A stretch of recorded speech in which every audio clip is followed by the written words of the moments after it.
Robin Hood's merry band member number 1, Faiz Shakir. Shakir is the man running the entire operation for Bernie Sanders. So show me your friends and I'll show you your future.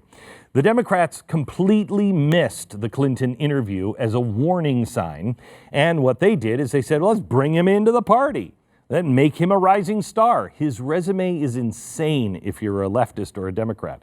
Protege of John Podesta, former vice president for communications at the Center for American Progress, editor-in-chief of Think Progress, senior advisor to Harry Reid, senior advisor to Nancy Pelosi, national political director of the ACLU. I mean, this guy's got the credentials, right?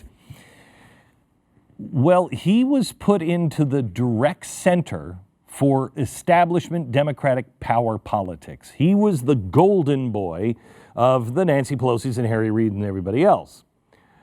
But it seems like he was also the epicenter of where the earthquakes and the fissures were going to begin on the left. In 2012, the Obama White House was forced to take a step back from their primary idea farm, the Center for American Progress, for what they deemed at the time troubling behavior. Several writers working for Shakir were using anti-Semitic language, calling Americans that supported the Jewish state as, quote, Israel firsters, and then compared Israel to the apartheid era of South Africa. Another author, also working for Shakir, said that the Israeli occupation of the Gaza Strip was, quote, a moral abomination, and compared it to Jim Crow in the South.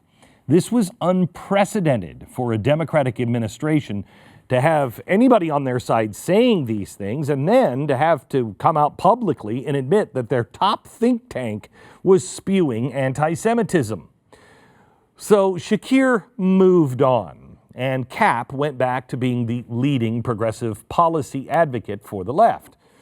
But was Shakir responsible for the anti-Semitism of the writers? If so, is that going to affect Bernie's decision? And how did that affect Bernie's decision to put him in the driver's seat of his campaign? Well, let's deal with Bernie Sanders first. Is he an anti-Semite? Kind of hard. He's Jewish. Here are his thoughts on anti-Semitism and Israel during his most recent Fox News town hall.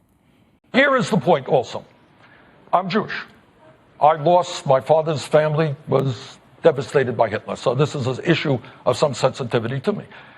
So I will do everything in my power, and I hope that every member of Congress will fight not only anti-Semitism, but racism and anti-Muslim activity so that we create a non-discriminatory society. But it is not anti-Semitic to be critical of a right-wing government in Israel.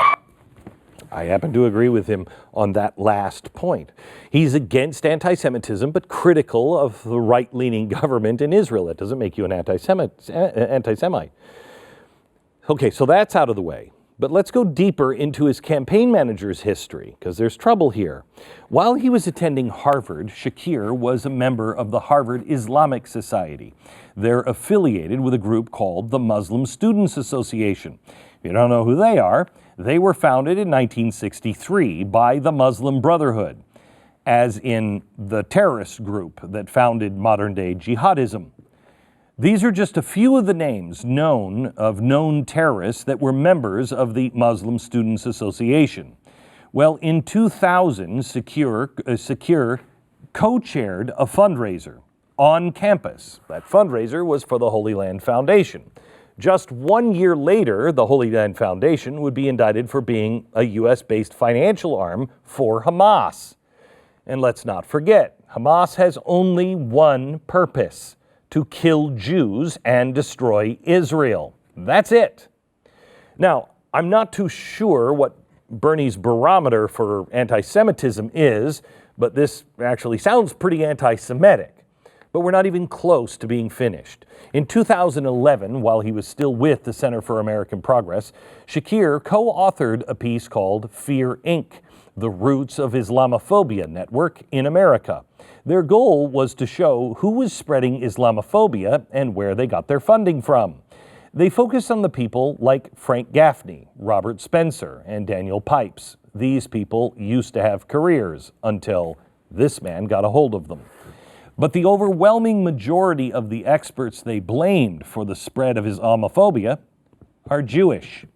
In fact, the words Israel and Jew are mentioned over 50 times in the report. Again, scapegoating Jews for some made-up phobia seems kind of anti-Semitic to me, but that's just me. Shakir's soft spot for Muslim Brotherhood-affiliated groups or people is not exclusive to his membership in the Harvard Islamic Society or his fundraising efforts for the Holy Land Foundation. He also has written favorably about the head of the Muslim Brotherhood, the affiliated political head in Tunisia. What does that guy think about Jews? Well, here's one of the quotes. There are no civilians in Israel. The population makes males, females, and children. They're Army Reserve soldiers, and thus they can be killed. Does Bernie agree with this? Does he know? Maybe Bernie should watch The Blaze in order to get some better info on who he's picking for his staff. Within this background, how has Mr. Shakir made it up the left's ladder this far? If you think anti-Semitism within the Democratic Party is bad now, imagine how bad it would be if Bernie Sanders got elected and placed Shakir in a high-level cabinet position. What's next? The head of the Muslim Brotherhood named as the new Homeland Security Director? Don't laugh.